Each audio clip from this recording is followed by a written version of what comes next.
Autre truc qu'on a beaucoup vu et dont j'ai déjà parlé ici, c'est le tapis. Souvent, on le choisit trop petit, du coup, ça tasse la pièce et ça crée pas du tout un séjour harmonieux. Donc le tapis, on se souvient, il faut que tous les pieds de l'ensemble d'objets qui vont être dans la pièce touchent dessus. Je m'explique. Par exemple, si vous avez une table de salle à manger, il ne faut pas que le tapis fasse juste la taille de la table, il faut qu'il soit plus grand pour pouvoir mettre les chaises dessus. C'est ça qui va vous donner un côté plus sophistiqué et qui va agrandir votre pièce. S'il fait que la taille de la table, ça va le tasser.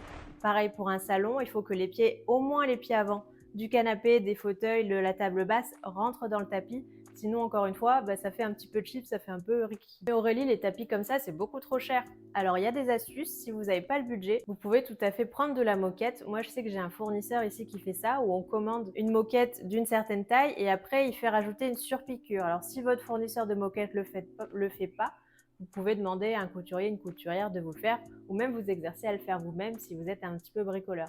Et là, ça permet d'avoir des tapis de grande dimension qui vont être vraiment adaptés à votre séjour parce que des fois, même les grands tapis vont avoir des tailles standards qui ne vont pas nous correspondre. Par exemple, si on a une pièce vachement longueur, on aura besoin d'un tapis très long mais finalement pas si large que ça. Donc dans ces cas-là, vous pouvez faire ça. Autre astuce, si vous n'avez pas le budget, il y a la seconde main aussi, on peut trouver des super tapis pour pas si cher que ça. Ou alors ce que vous pouvez faire, c'est accumuler les tapis pour avoir quelque chose de plus chaleureux, de plus généreux et varier un petit peu les plaisirs et les matières. Après, il faut que ça corresponde aussi à votre style.